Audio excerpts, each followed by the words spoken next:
What I would say to Trump supporters are two things. Focus not on what Trump says, but what he does. And what he's going to do is cut programs that you and your families need. Do you really think it's appropriate to cut Medicaid substantially? Those are families, your families, may not be able to get the health care that they need. Once again, Bernie wasn't lying. The CFPB, that's supposed to protect regular people. You don't like hidden fees, scam charges, surprise overdraft? Yeah, that's what the CFPB stops. So why are folks cheering against it? Because Trump or Elon said so? Since when do billionaires get to decide what justice looks like? I'm joined now by Senator Bernie Sanders. Thanks for taking the time. My pleasure. So we're in the aftermath of an election that was largely predicated on this idea that Trump would be lowering costs for Americans. This was the high grocery cost election. Now Trump and Elon have come in, taken an axe to the federal government through the DOJ Commission. Is what they're doing lowering costs? No, of course it's not, but let's back up just for a little bit and see where we are. Because, Brian, we are in literally an unprecedented moment in modern American history. When we look at Mr. Musk, everybody has got to understand this is the wealthiest guy in the world right now, worth over $400 billion. You talk about Trump's getting elected and inaugurated. Musk put over $270 million into Trump's campaign, and guess what? He's now the most important person in government. What does that sound like you? Does that sound like a democracy, a government of the people, by the people, or for the people? Or is it really an oligarchy doing the bidding of the very richest people? All right, that's number one. Number two, what concerns me very much is the move toward authoritarianism in this country. You have Trump circumventing and bypassing Congress, deciding, hey, it doesn't matter what Congress did. Congress put money into this project. I'm going to do away with it. I don't want to spend that money. It's gone. And that means programs for low-income, working-class people going to be gone. Fortunately, the courts are beginning to put a stop to what he's doing. But that is what he wants to do. Well, you don't have a democracy if you circumvent the legislative body. And then he's going after the courts. You heard J.D. Vance saying, well, the courts don't have a right to stop what the president is doing. No, really? I mean, that's what 100 plus years of American jurisprudence has been about. So you got oligarchy, and then you have this movement toward authoritarianism. Now, to answer your question, what is the goal? What is the end goal here? The end goal of oligarchy is to make the richest people who are already phenomenally rich even richer. So how do you do that? Well, you do that through massive tax breaks. Well, where do you get the money to provide trillions of dollars in tax breaks? You cut programs that working people need. Just today, the House brought forth their budget reconciliation bill, an outline of it, talking about huge tax breaks, the very richest people, while they're cutting Medicaid very significantly, and I suspect other programs as well. So you're asking me, are they going to cut costs for working people? No, they're not. They're going to give tax breaks to the rich, and they're going to make massive cuts in programs that working families desperately need.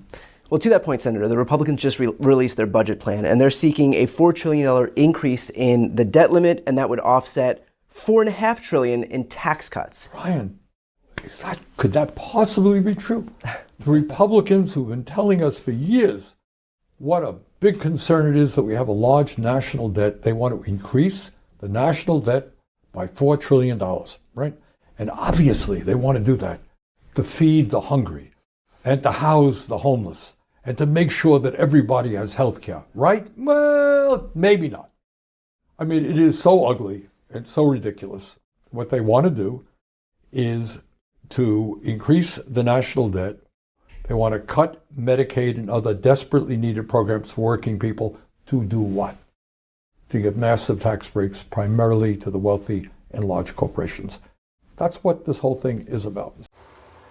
They'll say they're saving money, then turn around and cut deals like $400 million for electric tanks, while slashing programs that actually help people. If they were serious about waste, they'd start at the Pentagon budget. Not your student loans, not your health care, and definitely not protections like the CFPB. Keep your eyes on the prize. That's what it's about. Well, you know, a lot of the branding, a lot of the messaging that Republicans have been putting forward is that they're cutting waste, fraud, and abuse. And so they immediately go after USAID. They immediately go after the Consumer Financial Protection Bureau. And so what does it say that while they're nickel and diming these programs, which, by the way, as far as the CFPB is concerned, that's a program that costs $800 million a year, returned $21 billion to consumers who've been ripped off by predatory banks. You look at USAID, 0.5% of the budget delivers essential programs like clean water, food for refugees, HIV prevention, and helps us with soft power around the world. And so you have these massive benefits for a fraction of the cost, and that's to nickel and dime us out of those programs. But when you're looking to pass tax cuts that would cost us $4.5 trillion, apparently that's totally fine. I think as a nation, we've got to take a deep breath. I think you framed the question exactly right. Is there waste in every government program? Yeah, there is. Is there waste in every corporation? Yeah, there is. But what they will do is use the issue of waste to kind of destroy entire programs. In terms of USAID, you make very important points. This is a program which is keeping hungry children alive, treating people who have HIV and other preventable diseases. And in terms of quote-unquote soft power, what it means is that all over the world, people are saying, thank you, Americans. Thank you for keeping us alive, for feeding our children, for giving us some housing. And that is a positive for us in terms of dealing with global issues all over the world, winning support from people. Going after the Consumer Financial CFPB, I always get the initials wrong. Consumer Financial Protection Bureau, CFPB. All right, this is something that protects consumers from predatory banks. And going after that will just make it easier for banks and large corporations to rip us off. So to answer your question, this is exactly what is going on. When there are programs that help desperate people, we kill them. When there are programs that help large corporations and big banks, those are the programs Republicans will support. It's a scam, and anyone who isn't trapped in the MAGA matrix can see it. Shout out to Brian Tyler Cohen and Bernie Sanders. That full interview, it was worth watching. But if you're here to talk about some real stuff, no spin, no billionaire script, hit that like, smash that sub, and drop your tick below. This is Unfiltered Nation, where we say what they won't.